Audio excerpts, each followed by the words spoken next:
दोस्तों स्वागत है आपका इनसाइट नॉलेज की एक और नई वीडियो में। हाल ही में ये खबर निकलकर सामने आई थी कि जिस तरह से अमेरिका लगातार ईरान के ऊपर अपने प्रतिबंधों को कड़ा कर रहा है, उसकी वजह से भारत जो सामान को एक्सपोर्ट करता है ईरान के अंदर, उसमें भारी गिरावट देखी जा रही है। और जो चावल वगैरह ईरान भारत से खरीदता था, अब उसे खरीदने में भी दिक्कतों का सामना करना पड़ रहा है। लेकिन भारत ने अब एक काफी स्मार्ट मूव खेलते हुए इस बड़ी चावल की खेप को बांग्लादेश की तरफ डाइवर्ट कर दिया है और अपने नुकसान को जहां बचाया है, वहीं बांग्लादेश की अंतरिम सरकार के मुखिया मोहम्मद यूनिस की रिक्वेस्ट के बाद चावल की बड़ी खेप को बांग्लादेश के लिए रवाना भारत ने कर दिया है। क्या है ये पूरी खबर, इसके बारे में डिटेल में बात करते हैं। दरअसल आज से तकरीबन एक हफ्ते पहले ये खबर निकलकर सामने आई थी, जिसका आर्टिकल आप अपने स्क्रीन पर देख सकते हैं। दरअसल ईरान और भारत के बीच एक बड़ा संकट इस समय खड़ा हो चुका है। दोनों के बीच वैसे भी व्यापार काफी कम हो रहा था।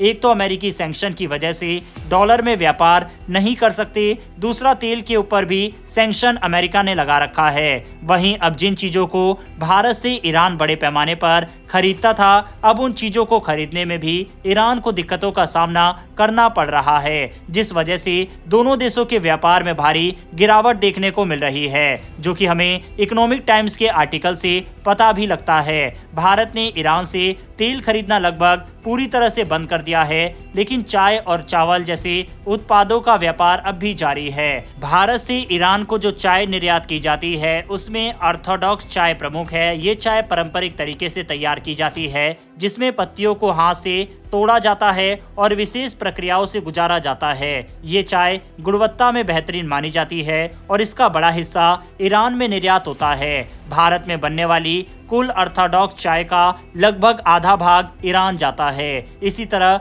बासमती चावल भी भारत का एक प्रमुख निर्यात उत्पाद है। भारत से निर्यात होने वाले कुल बासमती चावल का लगभग 25% हिस्सा अकेले ईरान को जाता है। हाल ही में ईरान की करेंसी रियाल की वैल्यू डॉलर के मुकाबले बहुत तेजी से गिरी है। पहले एक डॉलर की कीमत लगभग 42,000 रियाल थी, जो अब बढ़कर करीब 96,000 रियाल हो गई। इसका सीधा असर ईरान के घरेलू बाजार में चीजों के दामों पर पड़ा है। जब भारत से चाय और चावल जैसे उत्पाद ईरान पहुंचते हैं, तो उनकी कीमत डॉलर में तय होती है, लेकिन ईरान के उपभोक्ता उन्हें रियाल में खरीदते हैं। रियाल की वैल्यू घटने के कारण अब ईरानी उपभोक्ताओं को भारतीय चाय और चावल बहुत महंगे लगने लगे हैं। इससे भारत से ईरान को होने वाला निर्यात कम हो सकता है। हालांकि इसमें ऑलरेडी गिरावट दर्ज की जाने लगी है और भविष्य में और भी कई संकट दोनों देशों के बीच खड़े हो रहे हैं, जैसे कि पेमेंट की समस्या और मांग में गिरावट पैदा होना।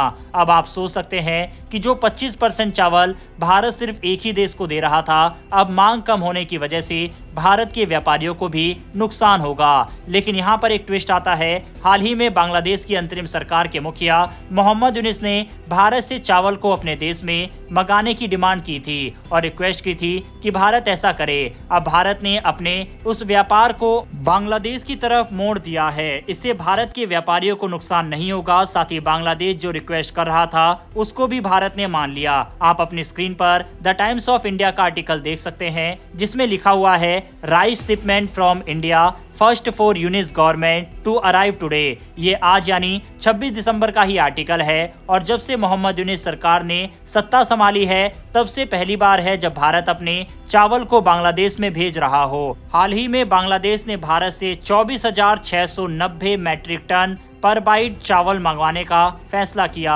यह चावल MV टेनाइस ड्रीम नाम के जहाज से चटगांव पोर्ट पर पहुंचेगा। ये खेप 11 नवंबर को हुए एक ओपन टेंडर समझौते के तहत भेजी जा रही है। पोर्ट पर पहुंचने के बाद चावल की जांच और नमूने लिए जाएंगे और फिर इसको उतार चढ़ाव शुरू हो जाएगा। हालांकि चावल आयात की इस खबर के बीच एक और बड़ी बात सामने आई है। बांग्लादेश ने हाल ही में पाकिस्तान के साथ अपने व्यापारिक रिश्तों को मजबूत किया है। 13 नवंबर को कराची से एक कंटेनर जहाज सीधे चटगांव पोर्ट पर पहुंचा था। यह घटना इसलिए खास है क्योंकि 1971 में बांग्लादेश की आजादी के बाद पहली बार कराची से कोई जहाज सीधे चटगांव पहुंचा है। बांग्लादेश के इन कदमों के बीच भारत ने भी अपना पक्ष साफ किया है। ढाका में भारतीय उच्चायुक्त प्रणय वर्मा ने कहा है, भारत और बांग्लादेश के रिश्ते कई क्षेत्रों में बहुत मजबूत है। उन्होंने कहा कि भारत बांग्लादेश के लोकतांत्रिक, स्थिर और समावेशी विकास का हमेशा समर्थन करता रहेगा। लेकिन सवाल यह है कि बांग्लादेश जिस जिसने 1971 में भारत के साथ कंधे से कंधा मिलाकर आजादी पाई थी,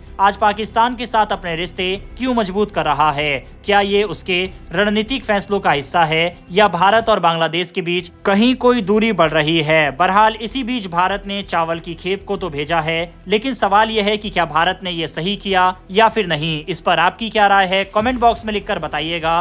वर्ल्ड अफेयर से जुड़ी वीडियोस अगर आपको देखना पसंद है तो नीचे दिए गए सब्सक्राइब बटन को प्रेस कर बेल आइकन को दबा लें, जिससे हमारी डेली ऐसी वीडियो आप तक सबसे पहले पहुंच सके। फिर मिलेंगे ऐसी एक नई वीडियो के साथ। धन्यवाद। जय हिंद।